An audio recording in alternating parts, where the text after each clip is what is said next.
நடிகர் சிம்புவிலிருந்து தயாரிப்பாளர் சிம்புவாக மாறிய சிம்புவனுடைய முடிவை அதை எப்படி பார்க்குறீங்க? சிம்பு ஒன்றும் தயாரிக்கிற அளவுக்கு வசதி இல்லாதவர் கிடையாது. ரஜினி வேணாம்னு சொன்னது கமலை வச்சு பண்ண. கமல் ஸ்கிரிப்ட் கேட்குறாரு, தம்பி சிம்பு பண்ணா நல்லா இருக்கும், அந்த ராஜ்கமலை இந்த படத்தை தயாரிக்கிட்டோன்னு. சிம்புவுக்கான வியாபாரம், ஓப்பனிங், இந்த பட்ஜெட் தாங்குமா அப்படின் பொழுதுதான் ஏன் சிம்புவே தயாரிக்க கூடாதா? இது வரவேற்கக்கூடிய ஒரு விஷயம் தான்.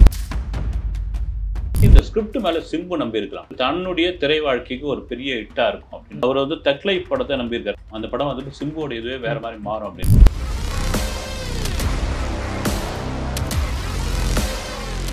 ஒருத்தர் தப்பு பண்ணியிருக்கலாம், ஆனா நான் திருந்தி வந்தா என்னுடைய ரிட்டர்ன் கம்பேக் வேற மாதிரி இருக்கும். இந்த திரைத்துறையில் கமலஹாசனுக்கு பிறகு சிறிய வயதில் சினிமாவுக்கு எல்லா விதமான டெக்னிக்கலும் தெரிஞ்ச ஒரு நபர்.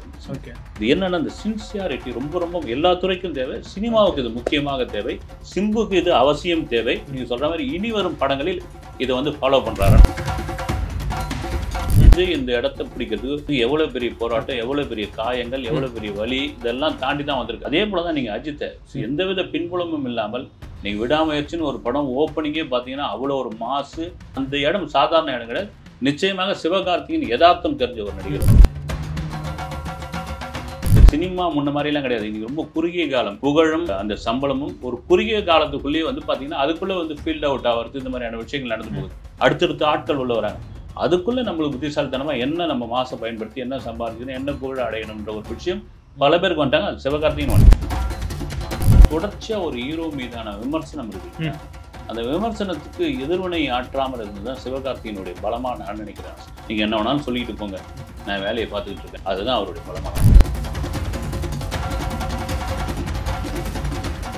Bharat Institute of Higher Education and Research. உலகத் தமிழர்கள் அனைவருக்கும் வணக்கம். நான் உங்கள் ஜபீர் செந்தமிழ். இது அக்காடு வாய்ஸின் கருத்தும் களமும் நிகழ்ச்சி. இன்று நம்முடன் இருந்திருக்கிறார் திரைத்திறன் ஆய்வாளர் CR பாலு அவர்கள். சார் வணக்கம். வணக்கம் சார், நலமா இருக்கீங்களா? நல்லா இருக்கீங்க. நடிகர் சிம்புவிலிருந்து தயாரிப்பாளர் சிம்புவாக மாறிய சிம்புவனுடைய முடிவை அதை எப்படி பார்க்குறீங்க? முதல் படமே 150 கோடி அப்படின்றது சரியான முடிவா? ஏன்னா நிறைய அனுபவம் இருக்கிற தயாரிப்பாளர்களே ரொம்ப திணறிக்கிட்ட இருக்கிற இந்த ஒரு சினிஃபீல்டில் இவருடைய முடிவு சரின்னு பார்க்குறீங்களா? இல்லை, முடிவு சரிறதுக்கு முன்னாடி பார்த்தீங்கன்னா தேசிக பெரியசாமியுடைய கதை தான் இப்போ சிம்புவோடைய 50வது படம். அதான் கிட்டத்தட்ட 100லேருந்து 150 கோடி செலவு பண்ண போகிறாரு. சிம்பு ரைட்டு. சிம்பு ஒன்றும் தயாரிக்கிற அளவுக்கு வசதி இல்லாதவர் கிடையாது. ஆமா, அது இன்னொரு பக்கம் ஏன் இந்த முடிவை எடுத்தார் அப்படின்னு தொடர்ச்சியா அந்த படம் ரஜினிகாந்திடம் கிட்டத்தட்ட 1 வருஷம் கிடப்பில் இருந்தது. அவர் பார்த்துட்டு அவர் கேட்டுட்டு வெயிட் பண்ணி அப்புறம் அவர் அலசி ஆராய்ந்து அந்த ஸ்கிரிப்டை மறுபடியும் சின்ன சின்ன மாற்றங்கள் செய்து கடைசியாக ஒரு ஃபைனலாக வந்த பிறகு என்ன ஆயிடுச்சு, இது எடுத்தா ஒர்க் அவுட் ஆக முடியுமா, இதை இவரால் கரெக்டாக எடுக்க முடியுமா, இது நமக்கு சூட் ஆகுமா அப்படின்னு ஒரு முடிவுக்கு இல்லை தம்பி நீங்கள் கிளம்புங்க, வேற எங்கேயாவது கூட நீங்கள் பண்ணிக்கங்க அப்படின்போது அந்த ஸ்கிரிப்ட் அப்படியே போய் தயாரிப்பாளர் ஐஸ்வரி கணேஷ் கிட்ட போகுது. ஐஸ்வரி கணேஷ் கிட்ட தலைப்புலி தானுக்கிட்ட வருது. தானுக்கிட்ட கமல் கிட்ட போகும்போது கமலுக்கு என்ன, இது கமலை வச்சு பண்ணா கரெக்டா இருக்கும்.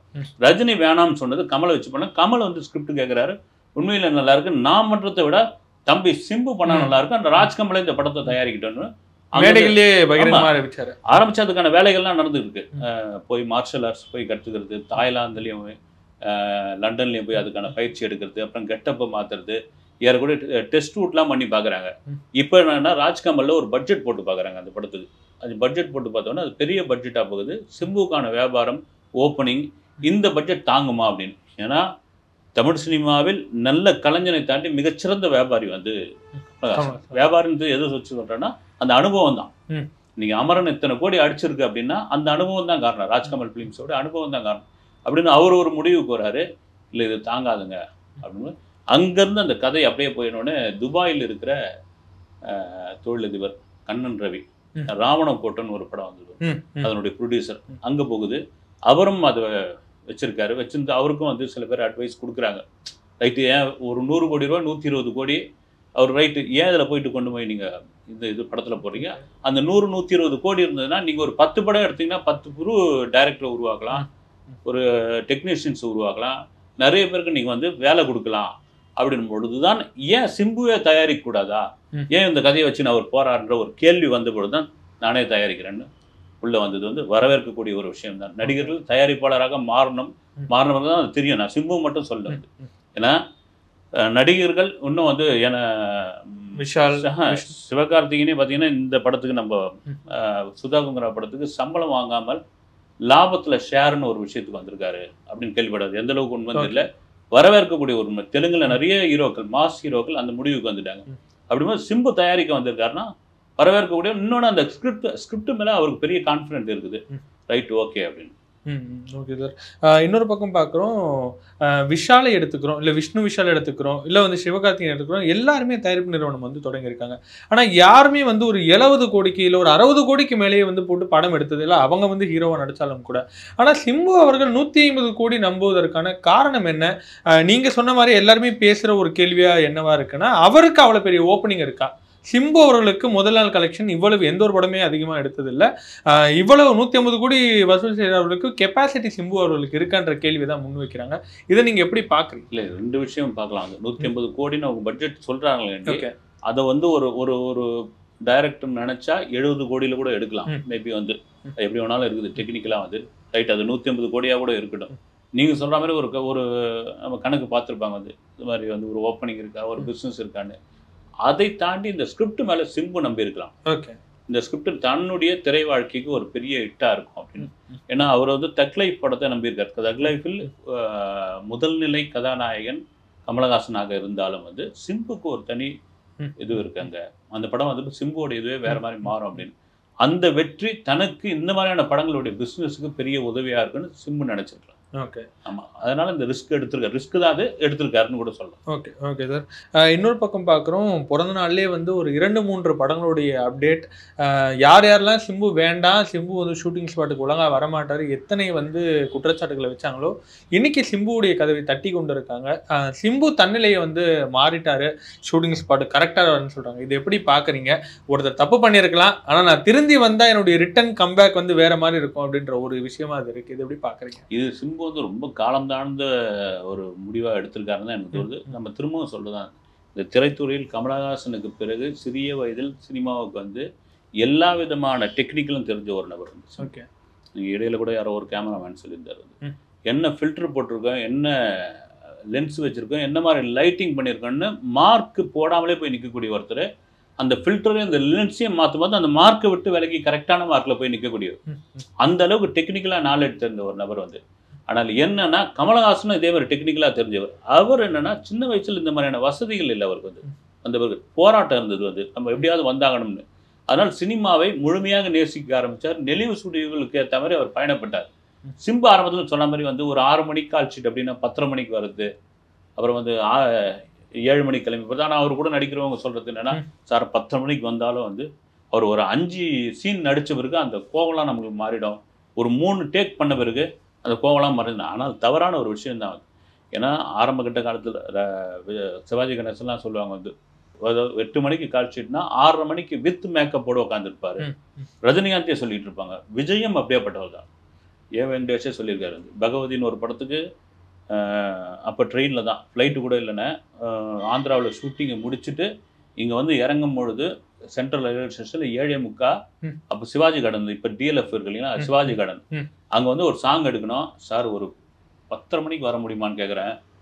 முன்னாடி கூட வந்துடலானே அப்படின்றாரு. இல்லை சார் வேணாம் சார், 10:30 மணிக்கு வந்தோம். ஏன்னா இந்த கேப்பில் போயிட்டு வீட்டுக்கு அடையாறில் இருந்தாரப்போ வீட்டுக்கு போயிட்டு வரட்டேன்னு. ஆனால் இவர் வந்து எம்ஜிஆர் நகர்லேயே நெசப்பாக்கத்துலேயே இருந்தாராம். சரி பக்கம் தானேன்னு கொஞ்சம் என்ன பண்ணாரோ, கொஞ்சம் லேட்டாக போனால் அஷ்டம்லாம் பரபரப்பாக ஓடி வராங்களா. என்னன்னு சார், அவர் 9:00 வந்து உட்காந்துட்டாருன்னு ஒரு கொடையை பிடிச்சி உட்காந்துட்டு இருக்காரு. இது என்னன்னா, இந்த சின்சியாரிட்டி ரொம்ப ரொம்ப எல்லா துறைக்கும் தேவை. சினிமாவுக்கு இது முக்கியமாக தேவை. சிம்புக்கு இது அவசியம் தேவை. நீங்கள் சொல்கிற மாதிரி இனி வரும் படங்களில் இதை வந்து ஃபாலோ பண்ணுறாருன்னு பார்ப்போம். நீங்கள் சொன்னதுதான் 150 கோடி அப்படின்றத அவர் நம்புவதற்கு காரணமாக சில ஃபேக்டரை சொன்னாங்க. டிஆர் கார்டன் வந்து இருக்கு, அவருடைய தந்தையினுடைய படங்கள் நிறைய படங்கள் வந்து அங்கதான் எடுக்கப்பட்டது. ஸோ செட்டு போடுற செலவு வந்து சிம்புக்கு மிச்சம். இன்னொரு பக்கம் டிஆர் கிட்ட வந்து ஒரு விஷயம் இருக்கு, நிறைய அவருடைய படங்களுக்கு ஆர்ட் டைரக்ஷன் பண்ணும்போது இந்த மரப்பலகைகள், இந்த ஆர்ட்டுக்கு என்னென்னா தேவையோ அது எல்லாத்தையும் சேமிச்சு வச்சுக்கிற ஒரு பழக்கம் வந்து டிஆர் கிட்ட இருக்கு. மேபி அதை வந்து பயன்படுத்தணும்னா ஆர்ட் செட்டு போடுற வந்து காஸ்ட் ஃப்ரீ அப்படின்றாங்க சார். இது உண்மையா? எந்த அளவுக்கு உண்மை? இல்லைங்க, இதெல்லாம் வந்து ரொம்ப தமாஷா இருந்து டிஆர் கார்டன் இருந்து அவங்க அப்பாவுக்கான சொத்து அது. ரெண்டாவது செட்டு போட அவர் ஏதோ ஒரு காலத்துல செட்டு போட்டது வந்து, அது செட்டெல்லாம் இப்போ அழிஞ்சு போயிருக்காரு. ரெண்டாவது பார்த்தீங்கன்னா இப்போ செட்டு போட்டு யார் படம் எடுக்கிறாங்க? இவங்களுக்கு வந்து கிரீன் மேட்டு, விஎஃப்எக்ஸ்லாம் எவ்வளோ அட்வான்ஸாலாம் வந்துருச்சு வந்து. இந்த படமே அப்படி எடுக்க முடியாதனால தான் கமலஹாசன் வந்து லைவ் லொகேஷன்ல எடுக்கணும் இதை. ஏன்னா அதையும் அவங்க டெஸ்ட் பண்ணி பார்த்தாங்க. அப்படி எடுத்தா தெரிஞ்சு போயிடும் அப்படின்னு. இன்னைக்கு வந்து நம்ம விடாமுயற்சியோட பெரிய வெற்றிக்கான காரணம் என்னன்னா அந்த லைவ்ல போய் எடுத்தது தான் வந்து ஒரு அஜர்பைஜான்ல போய் எடுத்ததுக்கு தான் அந்த படத்தையே வந்து ஒரு ஹாலிவுட் தரத்துக்கு கொண்டு வந்தது. இதெல்லாம் சிம்பு பத்தி சொல்றதெல்லாம் சும்மா தமாஷான விஷயம், இல்லை உண்மை இல்லைன்னு நினைக்கிறேன் சார். இன்னொரு பக்கம் விடாமுயற்சி ட்ரைலர் வந்தது, அதோடைய வியூஸ் எவ்வளோன்னு பார்த்தீங்கன்னா 18M, அதாவது வந்து 1,80,00,000 பேர். பராசக்தியினுடைய அந்த டைட்டில் டீசர் வந்தது, அதோடைய வியூஸ் எவ்வளோன்னு பார்த்தீங்கன்னா 2,10,00,000 பேர். இதை வச்சுட்டு வந்து சிவகார்த்தியின் கன்னிஸும் அஜித்தினுடைய ரசிகர்களும் ஒரு நீண்ட நடிகை சண்டை போட்டுக்கிட்டு இருக்காங்க. அஜித்துடைய கெப்பாசிட்டி இவ்வளவு தான், நீங்களாம் வந்து விஜய் கூட சண்டை போடக்கூடாதுன்னு. இதையும் சிவகார்த்திகேயன் துப்பாக்கியை வந்து கொடுத்த சிவகார்த்திகனுடைய வியூஸே பாருங்க, விஜய் கூட துப்பாக்கி கொடுத்தவர் கூட நீங்க சண்டை போட முடியாது, எப்படி விஜய் கூட வந்து சேர்க்குறீங்கன்ற மாதிரியான சண்டைகள் போயிட்டு இருக்கு. இதையெல்லாம் நம்ம எடுத்து வச்சிருவோம் ஒரு சண்டை. ஆனா நம்ம பாக்குறோம் சிவகார்த்திகேயன் வந்து அஜித்தினை விட வந்து வளர்ந்து விட்டாரா அப்படின்ற ஒரு கேள்வி எழுதுது. இப்படி பாக்குறீங்க? சிவகார்த்திகேயனே ஒத்துக்க மாட்டாரு. ஓகே, துப்பாக்கியை கொடுத்துட்டாரு, நீங்க தான் அடுத்த தளபதி அப்படின்னா சிவகார்த்திகேயனுக்கு யதார்த்தம் தெரியும். அது விஜய் இந்த இடத்தை பிடிக்கிறதுக்கு அவர் என்னதான் எஸ் ஏ சந்திரசேகருடைய மகனாக இருந்தாலும் இந்த இடத்தை பிடிக்கிறதுக்கு எவ்வளவு பெரிய போராட்டம், எவ்வளவு பெரிய காயங்கள், எவ்வளவு பெரிய வலி, இதெல்லாம் தாண்டி தான் வந்திருக்காரு.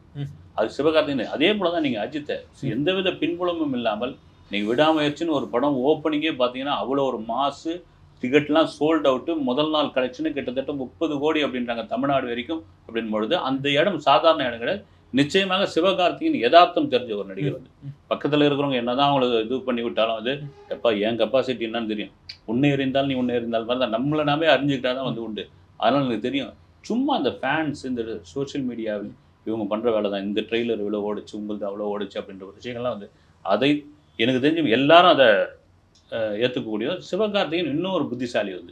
ஏன்னா மேடையிலேயே வந்து விஜய் ரசிகரா எங்க நம்மள நினைச்சுக்க போறாங்கன்னு வந்து அஜித் எனக்கு கால் பண்ணா ரொம்ப தெளிவா அவ்வளவு தெளிவா பேசுறது தான் வந்து. இன்னைக்கு அதான் சொல்லுவாங்கல்ல, பாம்பு தின்ற ஊர்ல நடுத்துண்டு நமக்குன்னு, அவ்வளவு நடுத்துண்டு நமக்குன்ற இடத்துல புத்திசாலி இடத்துல போயிட்டே இருக்க வேண்டியதான். இன்னைக்கு வந்து சினிமா முன்ன மாதிரிலாம் கிடையாது. இன்னைக்கு ரொம்ப குறுகிய காலம், புகழும் வாய்ப்பும் அப்புறம் வந்து அந்த சம்பளமும் ஒரு குறுகிய காலத்துக்குள்ளேயே வந்து பார்த்தீங்கன்னா அதுக்குள்ளே வந்து ஃபீல்ட் அவுட் ஆகிறது, இந்த மாதிரியான விஷயங்கள் நடந்து போகுது. அடுத்தடுத்த ஆட்கள் உள்ள வராங்க. அதுக்குள்ளே நம்மளுக்கு புத்திசாலித்தனமாக என்ன நம்ம மாசை பயன்படுத்தி என்ன சம்பாதிக்கணும், என்ன புகழ் அடையணுன்ற ஒரு விஷயம் பல பேருக்கு வந்துட்டாங்க. அது சிவகார்த்திகேயன் வந்துட்டாரு. ஓகே சார், கடைசியாக ஒரே ஒரு கேள்வி.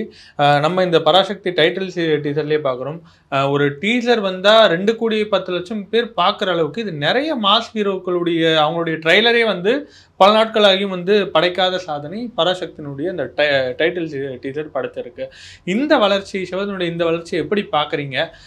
நிறைய ஹீரோக்களை வந்து பின்னுக்கு தள்ளி முன்னுக்கு வந்து விட்டாரா சிவகார்த்திகேயன் அவர்கள்? முன்னுக்கு வந்து விட்டார் தாண்டி வந்து ஒரு என்ன சொல்றது, எனக்கு தெரிஞ்சு பார்த்தீங்கன்னா தொடர்ச்சியாக ஒரு ஹீரோ மீதான விமர்சனம் இருக்கு இல்லைங்களா, அந்த விமர்சனத்துக்கு எதிர்வினை ஆற்றாமல் இருந்ததுதான் சிவகார்த்திகேயனுடைய பலமா நான் நினைக்கிறேன். ஓகே, எல்லாத்துக்கும் வந்து கோவப்படுறது, இது பண்ணுறது, எல்லாத்துக்கும் அறிக்கை கொடுக்காம சரி என்ன சொல்றாங்களோ அது உண்மையா பொய்யான்னு தாண்டி வந்து நீங்க என்ன வேணாலும் சொல்லிட்டு போங்க, நான் வேலையை பார்த்துக்கிட்டு இருக்கேன், நான் வளர்ந்துகிட்டே இருக்கேன். ஆமா வளர்ந்துகிட்டே இருக்கேன்.